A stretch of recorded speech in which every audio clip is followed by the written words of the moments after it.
Hi, folks. Welcome to another 10 Talk. I'm excited today to have Sarah Magnifici from Elk Grove Village. She's a first grade teacher in Elk Grove Village here in Illinois. She's also the 2019 Illinois Teacher of the Year finalist. So really excited to have Sarah here. Sarah is going to talk to us about lots of tools you may already know, but how to use them in remote read-alouds to make those as engaging as you did in your classroom, but use these remote tools to do that.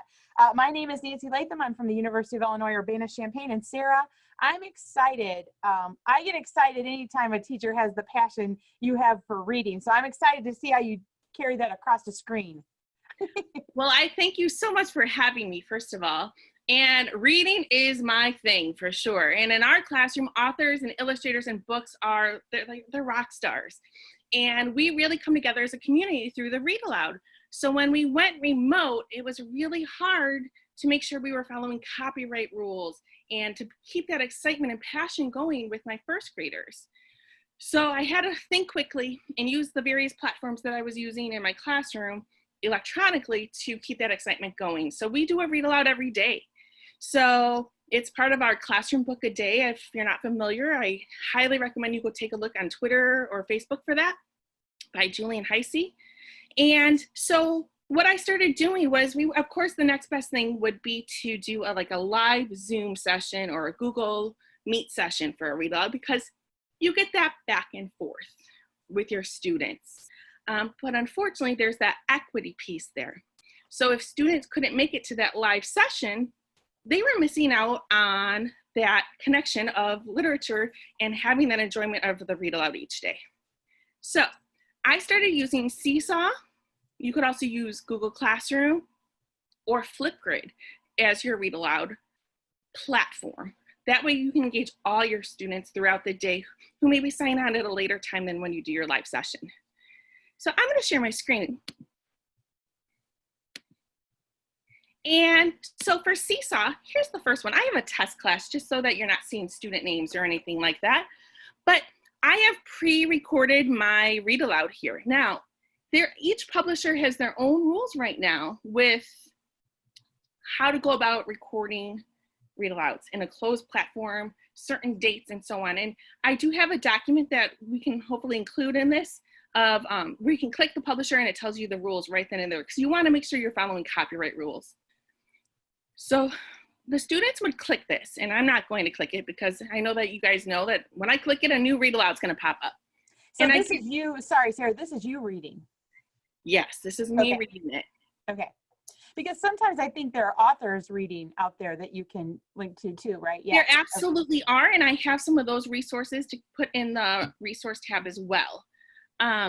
So then once the students are finished listening to the story after clicking this, they can respond. So for young students like mine, it's much easier for them to respond with an audio file. So they can respond here or they can type it out. So it's good for older and younger students. Now, if SeeSaw is not your jam, you can also do it in Flipgrid. So this is the story read aloud that we just did. I have it linked here in a closed platform following the copyright rules. Gave a little bit of direction. Young students can listen to it here in this little blue listening icon. And then students respond by pressing the plus sign, and they make a video, and they love making videos and then responding to their friends. Especially for younger kids, first, second, third grade. I love this one because I mean they could, the prompt could be different. It could be act out your favorite scene. It could be make a commercial for the book. It could be, I mean there's just all kinds of what lesson did you learn? You can go any, path you want. Yeah, absolutely. And finally, I know many people are using Google Classroom. You can do the same thing where you have your class set up, you put your little prompt in, you attach your link following a closed classroom setting, and then students respond down here in the comments. And they can go back and forth that way. I feel like this is much easier for older students than the littles because there's no audio feature for them. So those are the 3 platforms I've been using to push out read alouds besides online like live Zoom or Google Meet sessions.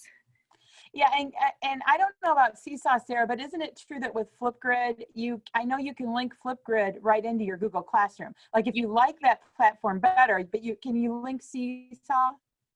You Oh, absolutely can. They have a linking feature, and they're actually just pushing out a bunch of new updates, which is really exciting. oh, okay, great. Okay, So, good. and then, as always, you just want to really keep that engagement piece up with your students. So authors and illustrators are rock stars in our classroom, and they are our heroes. So after we do a read aloud, I always ask students, if you could say anything to the author or illustrator, what would you say? And then we go onto our classroom Twitter, find that author or illustrator, tag them, and we type what they have to say. And we start a slow Twitter chat through at our own pace by having a conversation with the author or illustrator. Another really fun thing to do is invite an author and illustrator into your Zoom platform for, a 10-minute quick Q&A. Now, some of them are super busy. They may not have time, but I've learned that the Kidlit world is super amazing. And supporting them, like they are such huge supporters of educators and classrooms and teachers as well. It doesn't hurt to ask. But when you do that, make sure your students have their questions pre-planned and they've practiced reading them. As a first grade teacher, we have some young readers.